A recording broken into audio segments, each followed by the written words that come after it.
जिवंत जाळले तरुणांचे स्वप्न, परमच्या विषारी दारूने 3 घरी पेटले. प्रशासन निर्लज्ज, आता तर आरपारची लढाई.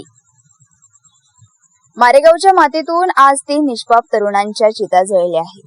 हे केवळ मृत्यू नसून हे प्रशासकीय हत्याकांड आहे. गेल्या 30 दिवसात विषारी देशी दारूने 3 उमलत्या कळ्या हिरावून घेतल्या आहेत. मृत्यूचे हे तांडव सुरू असताना परम नावाचा एक पशु सर्रासपणे विष विकत आहे आणि त्याला पाठीशी घालणारे प्रशासन मात्र निर्लज्जपणे लाचखोरीत मग्न आहे.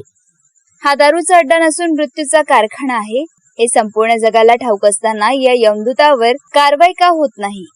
प्रशासनाच्या तोंडावर चपराक मारणारे उत्तर न देणाऱ्या अधिकाऱ्यांनी ध्यानात घ्यावे की परम कोणाच्या आशीर्वादाने विकतोय विष. एका महिन्यात 3 बळी जाऊनही हा विक्रेता अजूनही मोकाट कसा? त्याच्या खिशात कोणाचे हप्ते जातात? काय हा परम प्रशासनाचाच पार्टनर आहे का?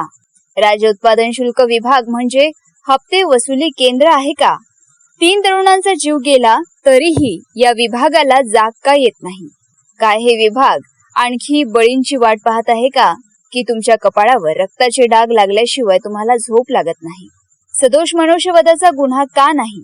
ज्या दारूने 3 जणांचा जीव घेतला ते विकणाऱ्यावर 302-304 चा गुन्हा दाखल करून त्याला फाशीच्या दोरापर्यंत का नेले जात नाही? की कायद्याची भीती फक्त सामान्य माणसालाच आहे? नेत्यांची मूक संमती या अवैध धंद्याच्या आडून कोणाची तिजोरी भरली जात आहे? जनतेच्या मुलांचा बळी देऊन सत्ता आणि पैसा मिळवणे हाच काही तुमचा धंदा आहे? मारेगावच्या जनतेचा आता संयम पूर्णपणे संपला आहे. ही वेळ निवेदनाची नाही तर संघर्षाची आहे. परम नावाच्या या यमदूताला बेड्या ठोकल्या नाही तर मारेगावकर शांत बसणार नाही. ही वेळ प्रशासनाच्या कार्यालयांना टाळे ठोकण्याची आली आहे.